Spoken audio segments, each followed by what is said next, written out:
Alléluia. Amen. Je vous salue dans le précieux nom de notre Seigneur Jésus-Christ. Amen. Je vous invite à nous lever, nous allons lire quelques paroles. Nous lisons Psaume 1, versets 1 et 2. Nous lisons au nom de Jésus. Heureux l'homme qui ne marche pas selon les conseils des méchants, qui ne s'arrête pas sur la voie des pécheurs et qui ne s'assied pas en compagnie des moqueurs, mais qui trouve son plaisir dans la loi de Dieu et qui la médite jour et nuit. Amen. Amen. Nous lisons aussi dans Deutéronome chapitre 28. Deutéronome chapitre 28, versets 1 à 13.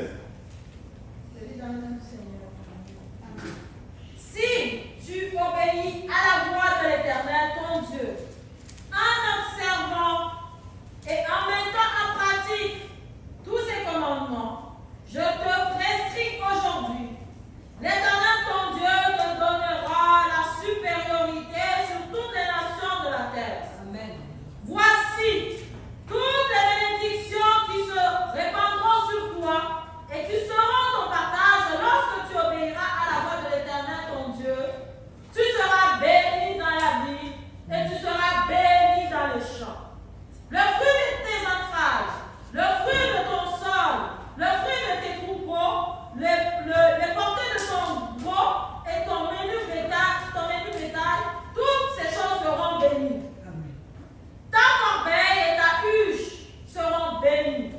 Tu seras béni à ton arrivée et tu seras béni à ton départ. L'Éternel te donnera la victoire sur tes ennemis qui s'élèveront contre toi. Ils sortiront contre toi par un seul chemin et ils s'enfuiront devant toi par 7 chemins. L'Éternel ordonnera à la bénédiction d'être avec toi dans tes greniers et dans toutes tes entreprises. Il te bénira dans le pays que l'Éternel ton Dieu te donne. Tu seras pour l'Éternel un peuple saint, comme il te l'a juré lorsque tu observeras les commandements de l'Éternel ton Dieu. Et tu marcheras dans ses voies. Tous les peuples verront que tu es appelé du nom de l'Éternel et ils te craindront. L'Éternel te comblera de bien en multipliant le fruit de tes entrailles, le fruit de tes troupeaux et le fruit de ton sol, dans le pays que l'Éternel a juré à tes pères de te donner. L'Éternel t'ouvrira son bon trésor, le ciel, pour envoyer à ton pays la pluie en son temps et pour bénir tout le travail de tes mains. Tu prêteras à beaucoup de nations et tu n'emprunteras point. Amen. L'Éternel fera de toi la tête et non la queue. Tu seras toujours en haut et tu ne seras jamais en bas lorsque tu obéiras au commandement de l'Éternel ton Dieu. Amen. Que je te prescris aujourd'hui lorsque tu observeras et le mettras en pratique. Amen. Amen. Nous pouvons nous asseoir. Bien-aimés dans le Seigneur, la semaine passée, j'ai commencé à prêcher sur le psaume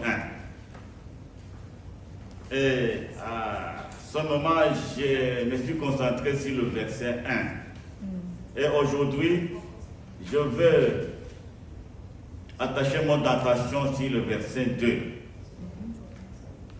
Et le verset 2 qui dit « Mais qui trouve son plaisir dans la loi de Dieu, qu'il médite jour et nuit. » Le titre du message s'intitule « Le comportement de l'homme juste ».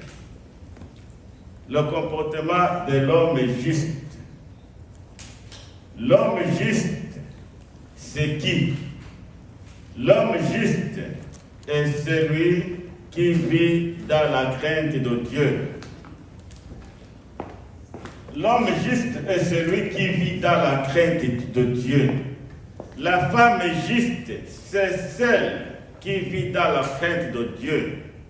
L'homme juste ne fréquente pas les incrédules et ne suit pas leurs conseils.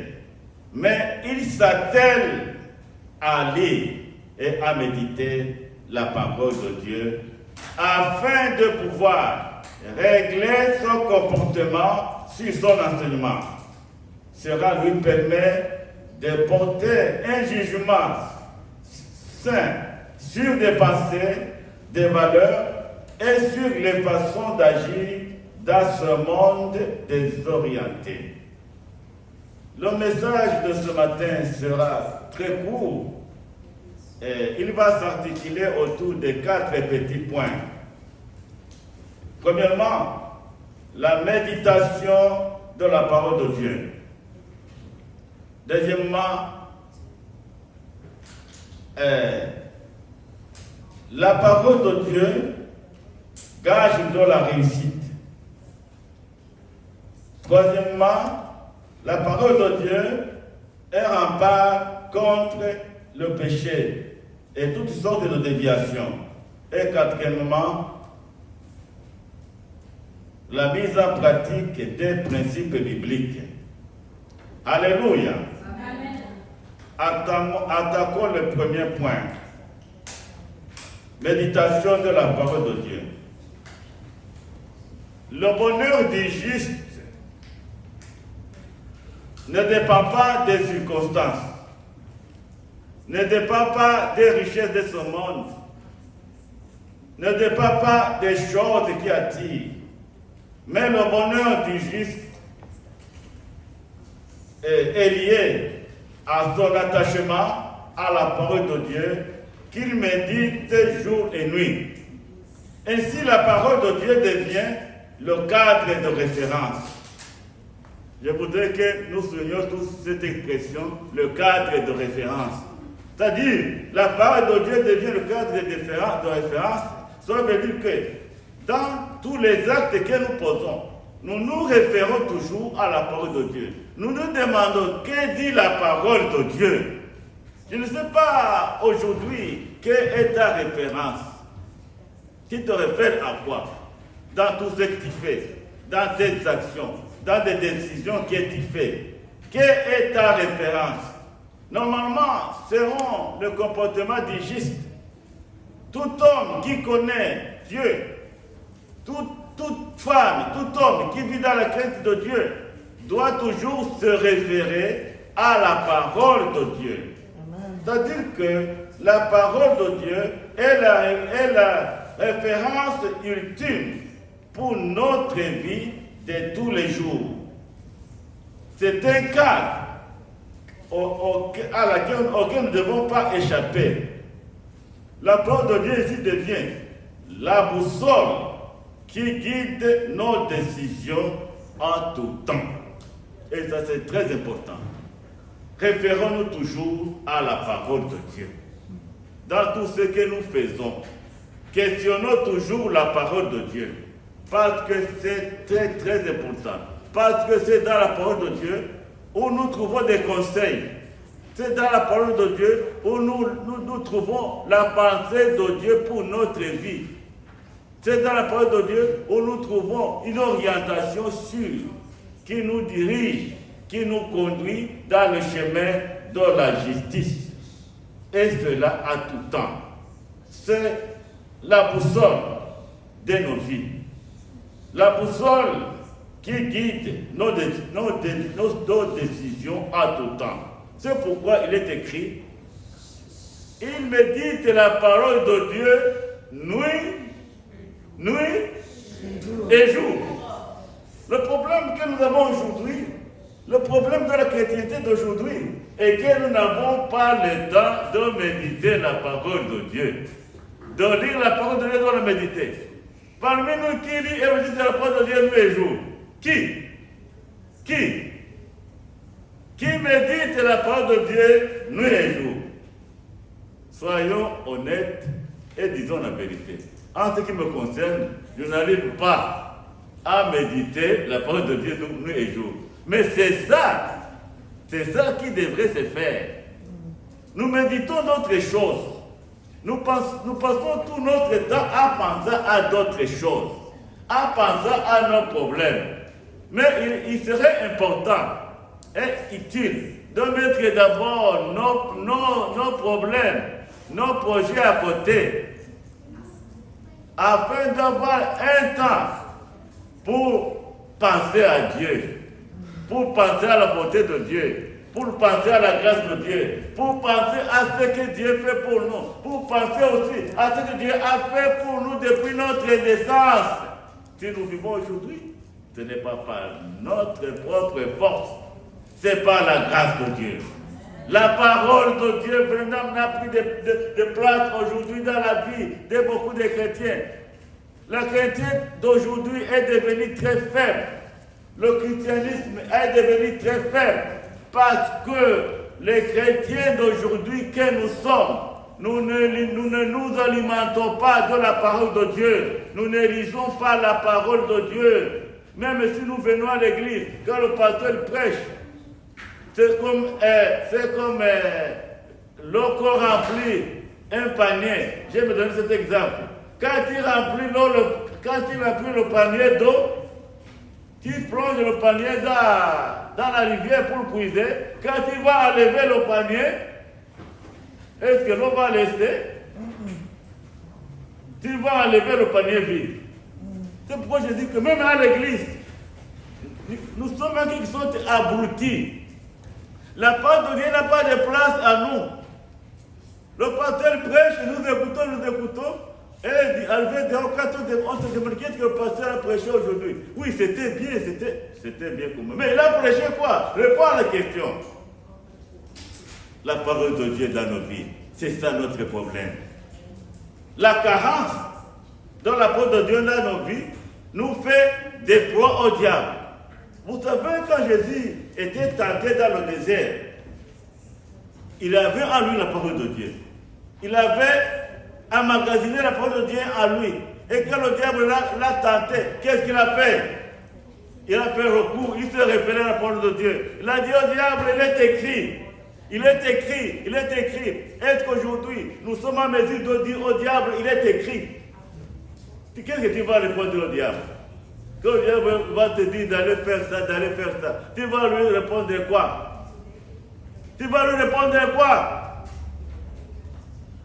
Alléluia. Amen. Je vais vous dire ceci. Personne autre n'aura la parole de Dieu à ta place.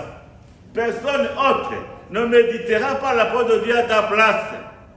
C'est ta responsabilité de te ressourcer dans la parole sainte de Dieu. Parce que la parole de Dieu est notre force. C'est la force que Dieu nous a donnée. Un jour, l'apôtre Pierre a dit à Jésus, ta parole est esprit et vie. Est-ce que nous voulons vivre une vie spirituelle harmonieuse? Est-ce que nous voulons vivre la vie de Dieu? La vie de Dieu est dans la parole de Dieu. Parce que sa parole est esprit et vie. Bien-aimés dans le Seigneur, à partir d'aujourd'hui, demandons la grâce de Dieu afin que nous puissions avoir au moins chaque jour un moment pour méditer la parole de Dieu. Et ça, c'est très important. Que cette parole que nous gardons souvent dans nos maisons puisse être une référence pour notre marche chrétienne. Deuxième point, la parole de Dieu comme gage de réussite. La parole de Dieu comme gage de réussite. Là, je vais vous lire quelques versets dans Juge chapitre 7, versets 7 à 8. Juge 1, 7 à 8 dit ceci. Dieu donne ici à son serviteur la clé du succès. Il dit, fortifie-toi seulement et prends courage. Amen. Alléluia. Amen. Alléluia. Amen. Fortifie-toi seulement et prends courage. Alléluia. Tu as peut-être été décidé dans la vie.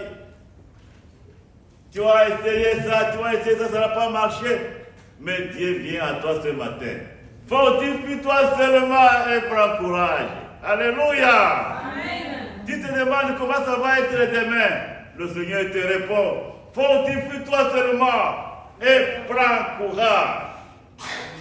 Alors, il est content en disant, en agissant fidèlement, selon tout ce que Moïse, mon serviteur, vous a prescrit, n'autant détourner ni à droite ni à gauche, afin de réussir dans tout ce que tu entreprendras.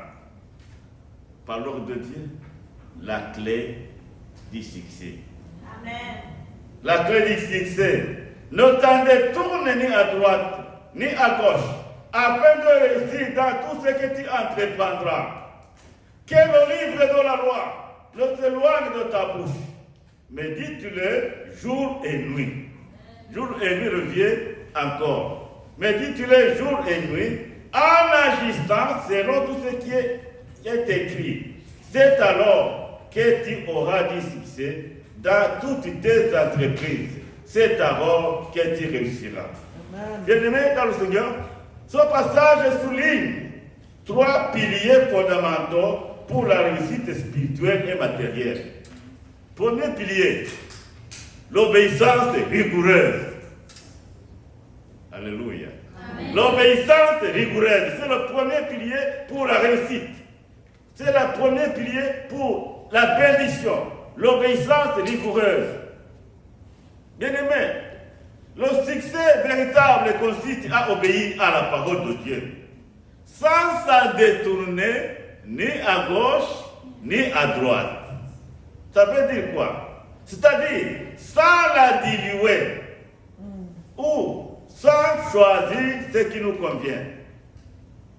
Et là, nous arrivons dans le passage de Deutéronome 28, 1 à 14. Bien-aimés dans le Seigneur,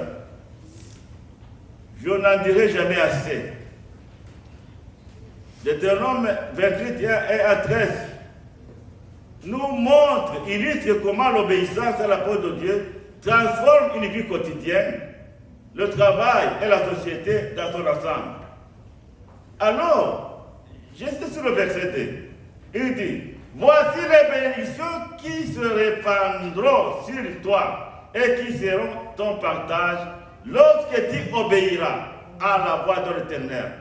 Tu seras béni. Alléluia. Amen. Lorsque tu obéiras à la voix de l'Éternel, tu seras béni. Amen. Et ça c'est très important. Lorsque tu obéiras à la parole de Dieu, tu seras béni. Ça c'est la parole. Tu seras béni. Dieu ne demande pas que nous puissions amener beaucoup d'argent. Vous me comprenez? Souvent aujourd'hui, il y a des gens, des soi-disant pasteurs escrocs, qui demandent d'abord de l'argent pour être bénis. Ce n'est pas la parole de Dieu. Ce n'est pas la parole de Dieu. Il dit, tu obéiras à la parole et tu seras béni. C'est ça la parole de Dieu. Voici toutes les bénédictions qui se répandront sur toi et qui seront ton partage lorsque tu obéiras à la voix de l'Éternel ton Dieu. Tu seras béni. Tu seras béni. Amen. Bien-aimés, nous sommes tous bénis. Amen. Tu es béni. Amen. Dis Amen. Amen. Nous serons bénis. Amen. Amen. À la seule condition que nous obéissions à la parole de Dieu, à la seule condition que nous mettons en pratique la parole de Dieu. Amen. Alors, l'auteur dit de trouver le continent en disant, tu seras béni. Tu seras béni dans la ville et tu seras béni dans les champs. Les fruits de tes entrailles, les fruits de ton sol, les fruits de tes troupeaux, en toutes choses seront bénis. La bénédiction de Dieu. Bien-aimés dans le Seigneur, nous devons comprendre la bénédiction de Dieu. Dieu a déjà béni. Alléluia. Amen. Dis à toi, Dieu m'a déjà béni. Dis encore, Dieu m'a déjà béni à haute voix. Dieu m'a déjà béni. Dieu m'a déjà béni. Dieu m'a déjà béni. Parce que j'obéis à sa parole. C'est ça la parole de Dieu. Sans toi que tu es béni. Le diable, des fois, vient te tromper, te dire, tu vois, ça ne marche pas. Non, ça doit marcher. Et ça va marcher. Si tu obéis à la parole de Dieu, si tu mets en pratique la parole de Dieu, ça doit marcher. Bien-aimés dans le Seigneur, nous sommes bénis. Amen. Et nous serons bénis. Amen. La seule condition, c'est d'obéir à la parole de Dieu. Alors, on va dire, vous ne serez pas la queue, mais vous serez toujours la tête. Alléluia. Amen. Vous ne serez pas en bas, mais vous serez toujours en haut. C'est ça la parole de Dieu. Il y aura des bénédictions dans nos greniers et dans nos entreprises. Et nous serons supérieurs dans tous les domaines. Nous serons la tête et non la queue. Amen. Alléluia. Amen. Deuxième pilier, je viens encore méditer la parole jour et nuit. Méditer la parole jour et nuit est un secret de victoire qui défie l'enfer. Qui défie l'enfer. En prenant au sérieux le mot d'ordre de Dieu, notre vie sera transformée et notre vie sera bénie. Josué pouvait recourir à tout instant à cette parole pour tirer d'elle des directives. Et dans cette optique, si la chrétienté d'aujourd'hui pouvait revenir à la parole, elle deviendrait un rempart contre la déstabilisation morale et les pressions infernales qui la submergent. La chrétienté doit revenir à la parole. Les chrétiens que nous sommes, nous devons maintenant commencer à considérer l'importance de la parole de Dieu. Chacun doit s'organiser pour arracher de son horaire quelques instants de communion avec Dieu à travers sa parole. Si notre société revenait aux principes bibliques annoncés par Dieu dans sa parole, le monde actuel pourrait vivre une vie de paix pour notre humanité désemparée.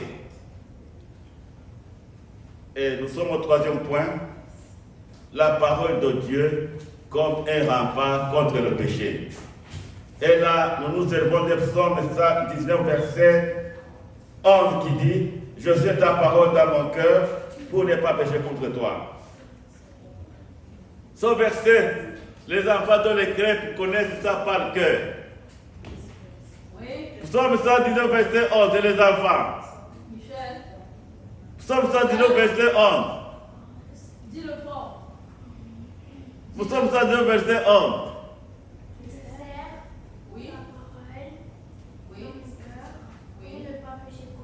Alléluia. Je sais ta parole dans mon cœur pour ne pas pécher contre toi. Ce verset est l'arme spirituelle efficace pour lutter contre le mal et les déviations du monde ambiant. Il souligne la puissance de la mémorisation et de l'intériorisation de la parole de Dieu. La puissance de la mémorisation et de l'intériorisation de la parole de Dieu. Il y a ici le verbe serrer qui fait allusion à l'idée de cacher un trésor précieux afin qu'il ne soit ni volé ni perdu. Et ça c'est très important. Nous devons lire la parole de Dieu. Nous devons aussi faire un effort pour la mémoriser. Alléluia. Amen. Que Dieu te bénisse, Michel. Amen. Que Dieu te bénisse. Amen. Alors, je vais voir si maman connaît ça aussi. Alors, maman, Psaume 119, verset 11.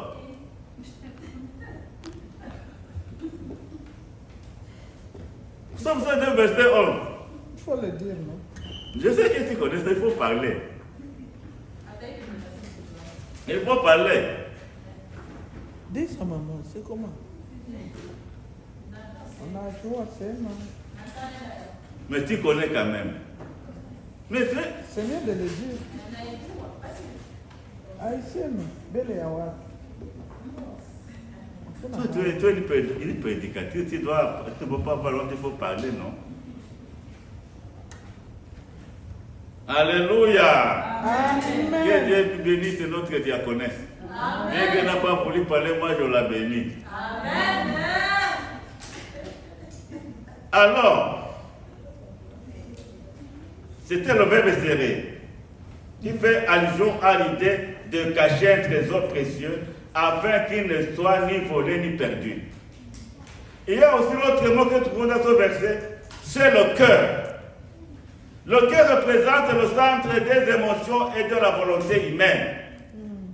Serrer la parole de Dieu dans son cœur, c'est s'en imprégner, la méditer et y croire jusqu'à ce qu'elle façonne nos pensées et nos actes.